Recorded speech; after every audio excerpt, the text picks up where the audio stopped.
Саламатсыздарбы, сүйүктүү бөбөктөр. Келиңиздер жакыныраак отурабыз. Бүгүн дагы мындай сонун жомок окумакчыбыз. Бул жомоктун аталышы Петси Зибе Унти Медиумфрау дейт. Петси суу аюусу жана суу периси деп аталат. Анда эмесе баштайбыз.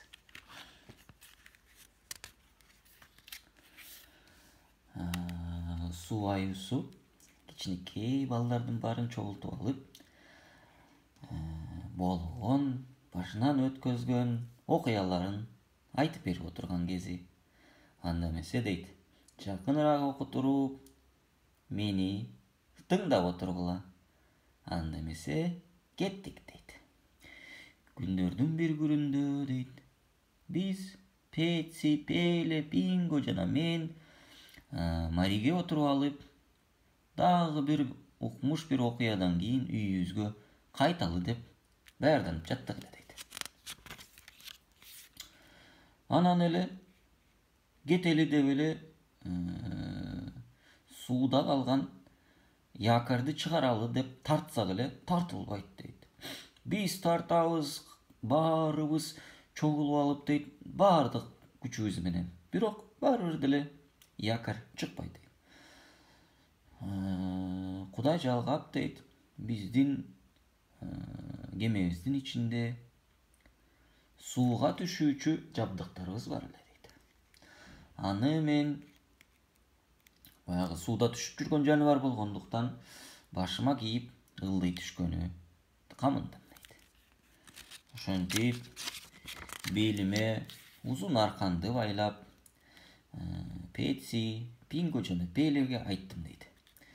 Эгер мен бирдеме болуп баратсам, чөгүп баратсам, же дагы бир кыйынчылыктар болуп, же акула мага келаткан болсо, мен ушу аркандан тартам, ошол кезде мени суунун ичинен сууруп чыккыла дейт.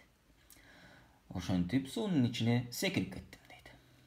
Ылдый түшүп, деңиздин түбүнө келип, басып барып карасам дейт, биздин якорь бир укмуштай бир нерсеге жабышып калган экен дейт. Ошого чаташып калган турбайбы? Анан эле баягыны тарта баштасам эле бирөө ыйлап жиберди дейт. Ай, менин чачымды кой бер, ким тартып атат деп. Көрсө, ал суу периси экен дейт. Биздин якорубуз ал суу перисинин узун жана ушундай тармал чачына чаташып калган турбайбы? Жана ушунчалык катуу жармашып калган экен, ал дагы балдары да биригип, аны эч тартып чыгара албай аткан экен. Ошентип жардам берүүнү мен дагы чечтим дейт. Бирок эмне кылабыз эми? Кудай жалгап, чөнтөгүмдө кайчы болуп, баягы суу перисинин чачын кыска кылып кесип салдым дейт. Ой, кыска чач бул суу перисине абдан жарашат экен дейсиң. Ушунчалык сүйүндү, көптөн бери чачын кестирбей жүргөн экен да. Чач тарачка барбай жүргөн экен. Анан дагы чачынын оордугунан жана узундугунан көп сүз албай, чабагыра албай жүргөн экен. Абдан сүйүндү, баягы күзгүнү карап алып, ошентип ал мага рахматын айтып, бетимен өп, анан деди дейт, келгиле балдар, эми менин ушул узун чачтан кутулганым үчүн музыканы ойноп бергиле. Биз болсо суу аюусу экөөбүз бир жыргап бир бийлейли дейт. Ошентип балдары ооз комусун оозго салып алып, ой бир шумдук музыканы чыгарып ырларды баштады дейт. Акаң барбы, эпчең барбы, тантсып чакырып койчу тантсыга деп ырдап атышат дейт. Ошентип суу аюусу менен суу периси баягы бийге келишиптир.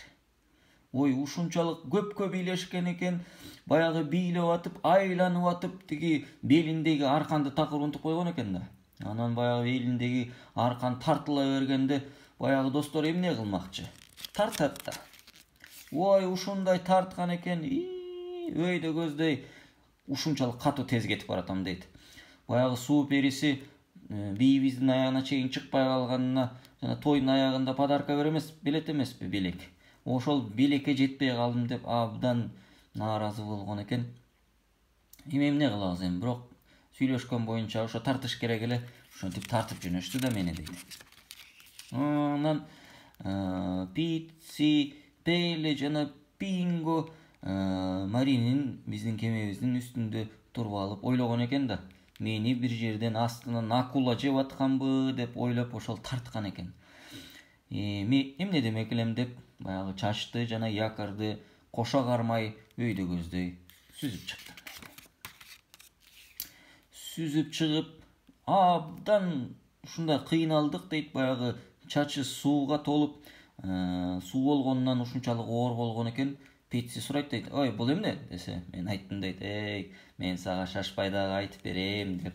Ошентип үйгө да келдик дейт. Үйгө келгенде баягы суу чачты кермеге жайып койдум дейт. Анан кургаган соң аны астыма салган төшөгүмө каптап койдум дейт. Анткени суу перисинин чачындай жумшак бир дагы жүн болбосо керек да, чач болбосо керек да.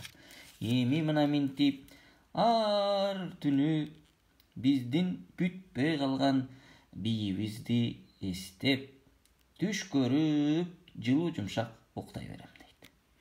Ошо балдар, жакшы уктаңыздар. Көрүшкөнчө сак саламатта болгула.